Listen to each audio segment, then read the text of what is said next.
Hello everyone, I'm Jack Roberto. Nandito tayo sa 77 Road 20 Autobot Off-Road HQ Plus. And today we have Suzuki Vitara 2021 model.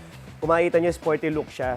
So for me, napilian ko siya ng sporty look din na mga wheel set. So we have VLF ULF09 with Apollo tires. This is an Indian brand.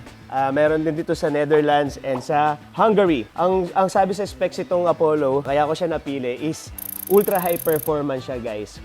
So compared sa iba na meron lang limit na mababa yung kilometers per hour, ito kaya tumakbo ng 300 kilometers per hour. So meron din siyang 5 years warranty. So kapag bumukol yan, nagkaroon ng problem, automatic papalitan niya ni Apollo.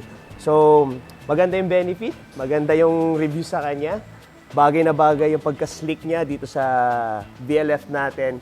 And I can't wait to see kung ano magiging itsura nitong ating Suzuki Vitara 2021. At isa pang trivia dito sa Apollo, 50 years na siya sa industry. So trusted na tong gulong na to, itong brand na to. Sabi sa kanya, meron siyang safety expertise and exceptional braking performance.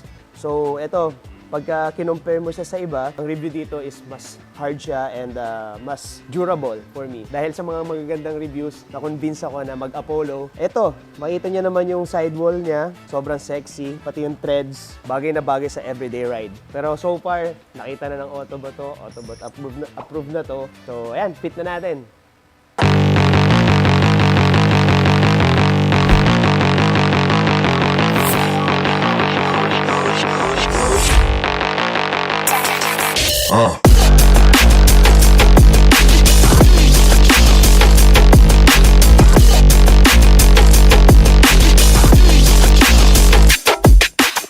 Grabe, ang ganda. Sobrang slick nung design. Oh, lalo naging sporty yung look niya. Kung isa-search nyo man, talagang maganda yung review dito sa tires na to. And as you can see, sobrang sexy niya. Pati yung yung VLF natin, flow form, sobrang nag-match siya dito. Kulang na lang dito yung malupit na big brake eh. Okay? Pero sobrang ganda. Thank you so much, VLF. Thank you so much, Apollo. Sobrang satisfied ako sa outcome nitong Vitara natin. And kayo din, try nyo rin and hanapin nyo lahat ng reviews dito sa Apollo Tires. Siyempre, maraming salamat, Autobot Off-Road PH, at maraming salamat sa RideMax PH. Please like and subscribe sa mga channel nila. Follow nyo po ang Facebook page nila, TikTok, Instagram, Twitter, at lahat po ng SOCMED nila. So God bless, guys, and thank you so much.